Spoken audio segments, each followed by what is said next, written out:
اعوذ باللہ السمیع العلیم من الشیطان الرجیم بسم اللہ الرحمن الرحیم رب اشرح لی صدری ویسر لی امری واحلل عقدۃ من لسانی ویفقہوا قولی رب یسر ولا تؤثر وتمم بالخیر وبک نستعین رب زدنی علما۔ السلام علیکم ورحمۃ اللہ وبرکاتہ۔ الحمدللہ ہم سورہ بقرہ کا ترجمہ و تفسیر کر رہے ہیں۔ 259 آیات کا ترجمہ و تفسیر الحمدللہ ہم کر چکے ہیں۔ آج کا سبق آیت نمبر 260 سے دیکھیے۔ اعوذ باللہ من الشیطان الرجیم وَإِذْ قَالَ إِبْرَاهِيمُ رَبِّ أَرِنِي كَيْفَ تُحْيِي الْمَوْتَى وَإِذْ اور جب قال کہا ابراہیم نے رب اے میرے رب ارنی دکھا دے نی مجھے دکھا دے کیف کس طرح کیوں کر کیسے تو زندہ کرتا ہے الموتا مردہ کو۔ قال اس نے کہا اولم کیا حمزہ یہاں پر استفہامیہ ہے، لم نہیں کیا نہیں، تؤمنو تو یقین کرتا کیا تم یقین نہیں کرتے ہو۔ قال اس نے کہا بلا کیوں نہیں، بلکہ ولیکن اور لاکن لیکن بلکہ یہاں لاکن جو ہے وہ بلکہ کے معنی میں آئے گا۔ یطمئن لے تاکہ یطمئن مطمئن ہو جائے، اطمینان ہو جائے، قلب دل یا ضمیر متکلم کی ہے کہ میرا دل، میرے دل کو اطمینان ہو جائے۔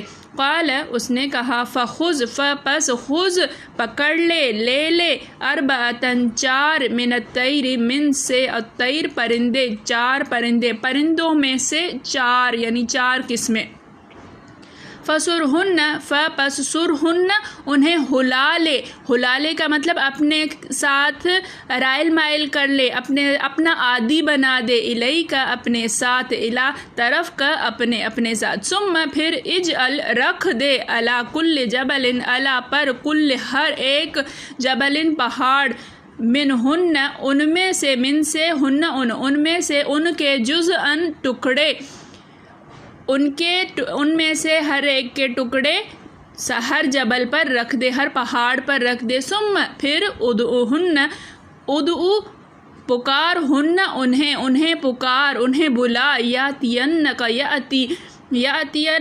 یاتینا وہ آئیں گے، کا تمہارے پاس، وہ تمہارے پاس آئیں گے، سعین دوڑتے ہوئے، سعی کرتے ہوئے، وعلم اور علم جان لے، ان کہ اللہ عزیز غالب ہے، حکیم حکمت والا ہے۔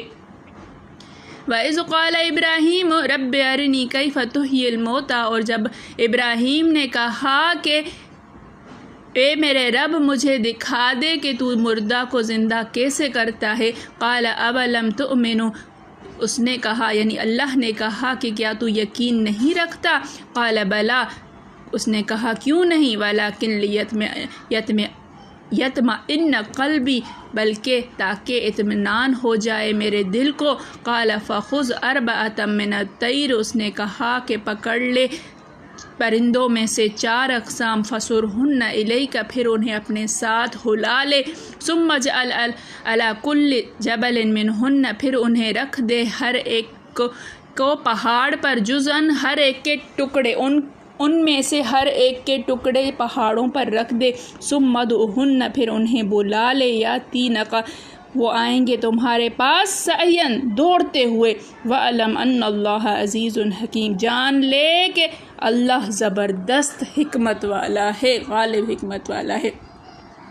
اور جب ابراہیم نے اللہ سے کہا کہ اے پروردگار مجھے دکھا کہ تو مردوں کو کیوں کر زندہ کرے گا، اللہ نے فرمایا کیا تم نے اس بات کو باور نہیں کیا؟ انہوں نے کہا کیوں نہیں، لیکن میں دیکھنا اس لیے چاہتا ہوں کہ میرا دل اطمینان کامل حاصل کر لے۔ اللہ نے فرمایا کہ 4 جانور پکڑ کر اپنے پاس منگوا لو اور ٹکڑے کرا دو، پھر ان کا ایک ٹکڑا ہر ایک پہاڑ پر رکھوا دو، پھر ان کو بلاؤ تو وہ تمہارے پاس دوڑتے چلے آئیں گے، اور جان رکھو کہ اللہ غالب اور صاحب حکمت ہے۔ یہ معمہ ہے حیات اور موت کا۔ حضرت ابراہیم علیہ السلام کا مناظرہ ہو گیا تھا نمرود سے، جیسے کہ ہم پیچھے جو ہے وہ 2 آیت پیچھے پڑھ کر آئے ہیں، الم تر الذی حاج ابراہیم فی ربہ، تو انہوں نے حضرت ابراہیم علیہ السلام نے یہ دلیل دی تھی کہ میرا رب ربی الذی یحیی و یمیت، جلاتا ہے اور مارتا ہے. تو اللہ ان کے وہ دیکھنا چاہتے تھے، ان کو یقین تو تھا لیکن پھر بھی وہ دیکھنا چاہتے تھے کہ میرا رب زندہ کو مردہ، پھر مردہ کو زندہ کیسے کرتا ہے. حضرت ابراہیم کے سوال کی بہت سی وجوہات تھیں. ایک وجہ یہ بھی جو ہے وہ بیان کی گئی ہے کہ نمرود مردود کے سامنے پیش کی تھی یہ دلیل، تو آپ نے چاہا کہ علم یقین سے عین الیقین بھی حاصل ہو جائے، جانتا تو ہوں ہی لیکن دیکھ بھی لیں. صحیح بخاری شریف میں اس آیت کے موقع کی ایک حدیث ہے جس میں ہے کہ ہم شک کے حقدار بنسبت حضرت ابراہیم کے زیادہ ہیں، جبکہ انہوں نے کہا تھا کہ وَإِذْ قَالَ إِبْرَاهِيمُ رَبِّ أَرِنِي كَيْفَ يُحْيِي الْمَوْتَىٰ، تو اس سے کوئی جاہل یہ نہ سمجھے کہ حضرت خلیل اللہ کو اللہ کی اس صفت میں شک تھا. اس حدیث کے بہت سے جوابات تھے، جن میں سے ایک یہ ہے کہ شاید یہ ہوگا کہ ہم خلیل اللہ سے کمزور ایمان ہونے کے باوجود خالق عالم کی اس صفت میں شک نہیں کرتے، تو خلیل اللہ کو شک کیوں ہوگا؟ حضرت ابراہیم علیہ السلام نے شک نہیں کیا تھا. ہم تو جو ہے وہ بہت ہی کم درجے کے ایمان والے ہیں، حضرت ابراہیم علیہ السلام کا درجہ ایمان تو بہت ہی بلند تھا. پھر بھی انہوں نے جو سوال کیا ہے تو وہ شک کی بنا پر نہیں کیا تھا. اب رب العالمین خالق کل فرماتا ہے کہ 4 پرندے لے لو. اب ان پرندوں کے بارے میں کہ کون کون سے پرندے ہیں، مفسرین نے بہت سے اقوال جو ہیں وہ فرمائے ہیں کہ یہ جو ہے وہ قلنگ، مور، مرغ، کبوتر تھے. کوئی کہتا وہ مرغابی، سیمرغ کا بچہ اور مرغ اور مور تھے. کوئی کہتا تھا کبوتر، مرغ، مور اور کوا تھا. یہ ہم نے بھی پڑھا تھا کہ کبوتر، مرغ، مور اور کوا یہ 4 پرندے تھے جو حضرت ابراہیم علیہ السلام نے پہلے ان کو اپنے ساتھ رکھا، ان کو اپنی آواز کا عادی کیا. حلالے کا مطلب جو ہے وہ یہ ہے کہ اپنے ساتھ جو ہے ان کو عادی کر دینا، مل جل کر رہنا، کہ جانور وہ پرندہ حضرت ابراہیم علیہ السلام کی آواز کو پہچانتا تھا اس طرح سے کہ اس کو پہلے سے پال لے کچھ دن، پھر ان کو ذبح کر کے ان کو کاٹ کے ٹکڑے کر کے ان ٹکڑوں کو مکس کر کے قیمہ بالکل بنا کے مکس کر کے پھر جو ہے پہاڑوں پر مختلف پہاڑوں پر ان کے ٹکڑے وہ رکھ دیے اور ہر ایک کا سر جو ہے اپنے پاس رکھا. اس کے یہ کون سے پرندے تھے کون سے نہیں تھے اس کے جاننا جو ہے ہمیں کوئی فائدہ یا نقصان نہیں پہنچا سکتا. تو اس بحث میں پڑھنا کہ یہ تھا یہی تھا نہیں، بس 4 پرندے اللہ تعالیٰ نے فرما دیا ہے کہ 4 پرندے تھے تو ہم نے بھی مان لیا کہ 4 پرندے تھے. حضرت ابن عباس سے روایت فرماتے ہیں کہ اپنے پاس انہوں نے جو ہے وہ سر اپنے پاس رکھ لیے، جب ہل گئے انہیں ذبح کر دیا، پھر ٹکڑے الگ الگ کر دیے، پھر آپ نے 4 پرند لیے ذبح کر کے ان کے ٹکڑے یہ دوبارہ سے آ رہا ہے، پھر 4 پہاڑوں پر وہ ٹکڑے رکھ دیے اور سب پرندوں کے سر اپنے پاس رکھے، پھر بحکم الہی انہیں بلانے لگے.